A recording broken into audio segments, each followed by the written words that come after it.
So, what you see in front of you is obviously one of the most famous pieces of art of all time, the Scream by Edvard Munch. And I'm here to tell you that I think there's better work that Edvard Munch did. I know, put the pitchforks away, please. Welcome to Manuscript, the art history show that lets us waffle on about whatever we like, brought to you by our bookstore, Got Enough Books. So, calm down. The Scream is great. Obviously it's great. It wouldn't be that famous if it wasn't quite good. I just think there's better, personally. Let's take a back seat. Let's go back a little. How about we go to Norway in 1863. Edvard Munch is born. So his family is plagued by quite a lot of illness. He has a quote, actually. Illness, insanity and death were the black angels that kept watch over my cradle and accompanied me all my life. So he kind of grew up as a bit of a prodigy. He cemented his kind of artistic style after a trip to Paris in 1889. When he was there, he met a guy called Paul Gauguin and Henri de Toulouse-Lautrec. You might have heard of them. They were post-impressionists. Again, so you might have heard of Impressionism, you might not know what that is, so I'll just do a quick rundown. It's the work of artists like Renoir, Degas and Monet. They're kind of some of the big names. They all do their own thing in their own kind of style, but they all paint contemporary life. That's kind of the through line of their work.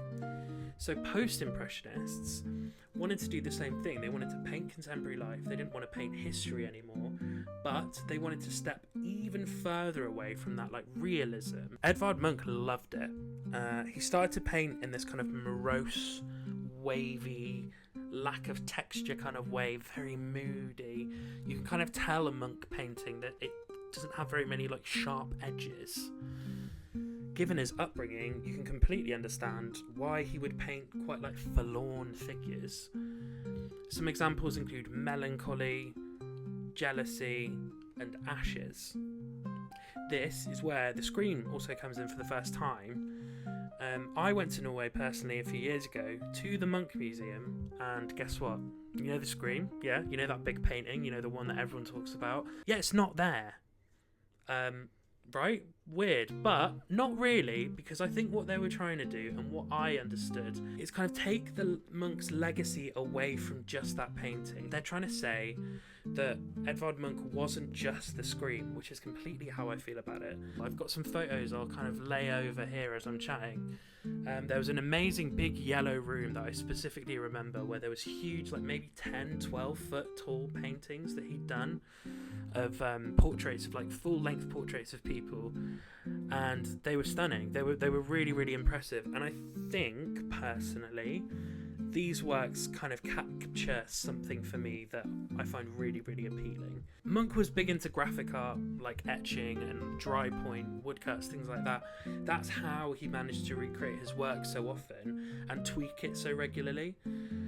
There's still a huge debate, and it will go on forever, for time immemorial, about which is the best version of the Scream, which is the real Scream. And I'm going to finish that debate right now because it's this one. Yeah, that's the best one. Not taking any comments on it at this time. Just it's the best one. It took until the 30s, the 1930s that is, for Munch to be properly recognised as such a great artist by Norway. After he passed away in 1944, he left all of his art to the city of Oslo.